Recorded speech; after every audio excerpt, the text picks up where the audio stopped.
ಬೆಂಗಳೂರಲ್ಲಿ ವೀಲಿಂಗ್ ಮಾಡೋರ ಪುಂಡಾಟಕ್ಕೇನು ಕಡಿಮೆ ಇಲ್ಲ. ಆದರೆ ಇದಕ್ಕೆ ಬ್ರೇಕ್ ಹಾಕೋದಕ್ಕೆ ಕಾಕಿ ಹಾಕೋ ಮೀನಾಮೇಷ ಎಣಿಸ್ತಾ ಇದೆ. ವಿಡಿಯೋ ಟ್ಯಾಗ್ ಮಾಡಿ ದೂರು ಕೊಟ್ಟರು ಪೊಲೀಸರು ಬಂಧಿಸ್ತಾ ಇಲ್ಲ. ಲೊಕೇಶನ್ ಕಳಿಸಿ ಅಂತ ಕಾಮೆಂಟ್ ಮಾಡಿ ಕೈ ತೊಳ್ಕೊಂಡಿದ್ದಾರೆ ಕಾಕಿ. ಲೊಕೇಶನ್ ಕಳಿಸಿ ಅಂತ ಕೈ ತೊಳ್ಕೊಂಡ್ಬಿಟ್ರೆ ನೀವೇನಕ್ಕಿರೋದು? ನೀವೇನಕ್ರಪ್ಪ ಇರೋದು? ಪೊಲೀಸರು ಆ ಗಾಡಿ ನಂಬರ್ನ ಟ್ರೇಸ್ ಔಟ್ ಮಾಡೋಕ್ಕಾಗಲ್ವಾ? ಯಾವ ಲೊಕೇಶನ್ ಅಲ್ಲಾದ್ರೂ ಆಗಿರಲಿ.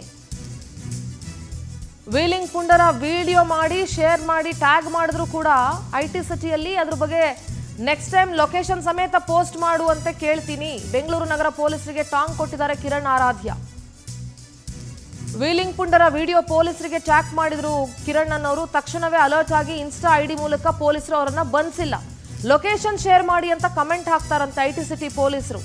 ನೆಕ್ಸ್ಟ್ ಟೈಮ್ ಲೊಕೇಶನ್ ಸಮೇತ ಪೋಸ್ಟ್ ಮಾಡು ಅಂತ ಕೇಳ್ಕೊಳ್ತೀನಿ ಅಂತ ಬೆಂಗಳೂರು ನಗರ ಪೊಲೀಸರಿಗೆ ಕಿರಣ್ ಆರಾಧ್ಯ ಟಾಂಗ್ ಕೊಟ್ಟಿದ್ದಾರೆ. ಸದ್ಯ ನಗೆ ಪಾಟ್ಲಿಗೆ ಕಾರಣವಾಗಿದೆ ಪೊಲೀಸರ comment.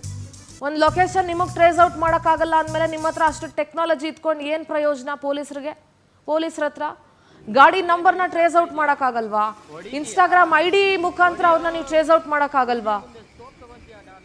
This is so shameless. ಸಿಕ್ಕಾಪಡೆ ಜಾಸ್ತಿ ಆಗ್ತಾ ಇದೆ ಬೆಂಗಳೂರಲ್ಲಿ ಇಂಥವ್ರ ಹಾವಳಿ. ಬರೀ ಬಾಯಿ ಮಾತಲ್ಲಿ ಕುತ್ಕೊಂಡು ಪ್ರೆಸ್ ಮೀಟ್ ಮಾಡ್ಕೊಂಡು ಹೇಳಿದ್ರೆ ಸಾಲಲ್ಲ, ನಾವು ವೀಲಿಂಗ್ ಮಾಡೋರ ವಿರುದ್ಧ ಕ್ರಮ ತಗೊಳ್ತೀವಿ ಬಿಡಲ್ಲ ಅಂತ. ಫಸ್ಟ್ ಕ್ರಮ ತಗೊಂಡು ತೋರಿಸಿ.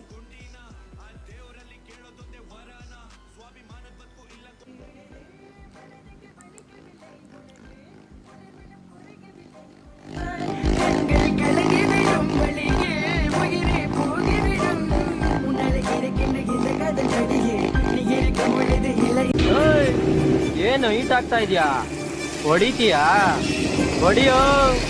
ಹುಡುಗಿ ಮುಂದೆ ಸ್ಕೋಪ್ ತಗೊಂತೀಯಾ ಡಾರ್ಲಿಂಗ್? ಸ್ಕೋಪ್ ತಗೋ ಡಾರ್ಲಿಂಗ್. ಕಣ್ಣು ಮುಚ್ಚಿ ತೆಗೆಯೋದ್ರಲ್ಲಿ ಕಣ್ಮರೆ ಮಾಡ್ಬಿಡ್ಬೋದು. ಆದರೆ ನಾನು ನಿಂಗೆ ಇವತ್ತು ಹೊಡಿಯಲ್ಲ. ದೊಂಬಿ ಗಲಾಟಲ್ಲಿ ನಿಂಗೆ ಮಲ್ರಾಗೋದು ನನಗೆ ಇಷ್ಟ ಇಲ್ಲ. ಏನು ಈಟ್ ಆಗ್ತಾ ಇದೆಯಾ? ಹೊಡಿತೀಯಾ? ಹೊಡಿಯೋ.